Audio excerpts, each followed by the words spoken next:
Hello PTAA artists, it's Miss Terrell, your art teacher, and today we are going to be discussing the value painting project. I'm going to take you step by step through everything. So before we get started, hopefully you have the painting kit that I made for you that your parents should have picked up for you at the school. If you did not pick up your painting kit, you will have to use your own materials at home, so you're just going to have to figure it out.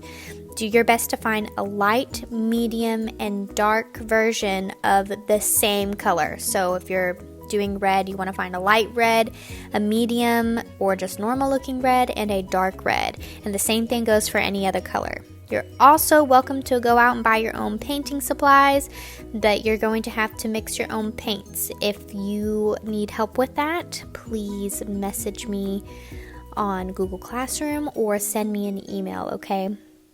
Because I'm not going to go over it in this video. So let's take a look at the contents of your painting kit. Your painting kit should be a plastic baggie, and inside this plastic baggie you are going to find a piece of paper that has a bunch of circles on it, a water cup to wash your brush in, your paints, which we will look at in a second, a paintbrush, and of course some napkins to wipe your brush on. Now inside your little baggie with all your paints, you should have 5 different colors. 4 of them are going to be different values of blue. So they're going to be numbered on the top, which is very important because this is what's going to help us know which circle we're going to paint. So you should count off 4 blue colors and 1 black color. And the blues should all be different colors of blue.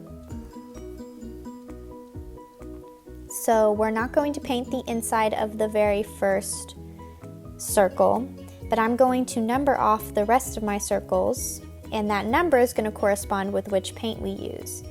So you should count down from 4. 1 being closest to the white circle, and 4 being the furthest away. So we're going to start off with the lightest color of blue, number 1, and we're going to paint in the circle where we labeled number 1. So I'm going to paint around, I'm going to outline first and then paint it in. And then I'm going to clean my brush and wipe it off on a napkin before I dip into my next color.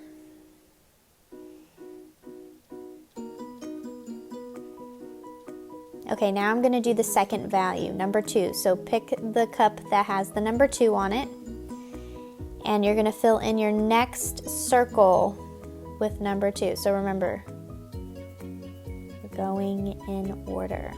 So this blue is going to be a little bit darker than the last blue we used. It almost looks the same, but it is a little bit darker.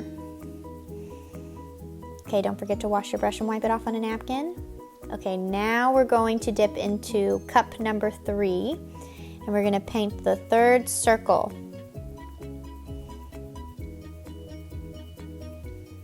See number 3. And this one's going to be even darker than the last blue. We're going from light to dark, like in a gradient. Gradients colors gradually go from really light to really dark. So again, I'm going to start off with outlining, and then I'm going to fill it all in.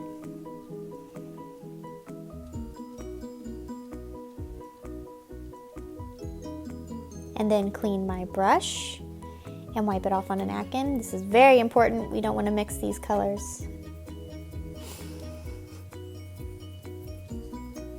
And finally, we have our 4th value, which is going to go on the very outside, all around. So this is going to finish off the painting. So this should be our darkest blue, and it's going to go around the outside. I'm going to fill it all in.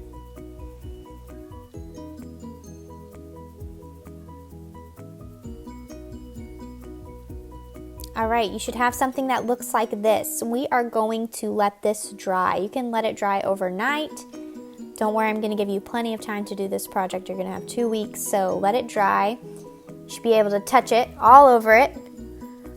And now we're going to get out that black paint. We're going to add some sea creatures because the whole point of this is we're looking up from the bottom of the ocean.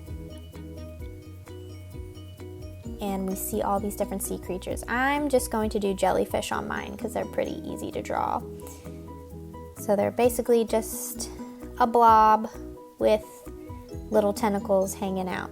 Now, the closer you are to the small circle, the white circle, the smaller your jellyfish will be because they're further away from us. We're pretending like we're laying at the bottom of the ocean floor. So things that are further away from us are smaller and lighter in value, and things that are closer to us are darker and bigger. So the closer it is to that white circle, the smaller your jellyfish will be. The further away they are, the bigger they'll be. So I'm going to just draw pretty much as many jellyfish as I want. You're welcome to draw more than I do. You can even draw different sea creatures if you like, but I felt like these were just the easiest to draw.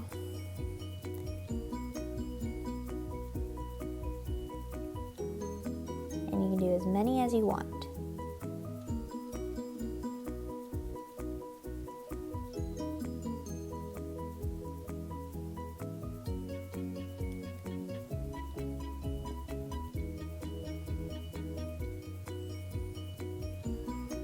All right, this is what my painting looks like when I'm done. Yours should look very similar, if not the same.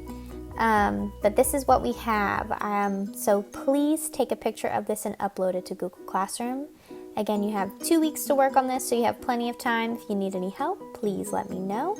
And I look forward to seeing your creations. Thank you. Bye.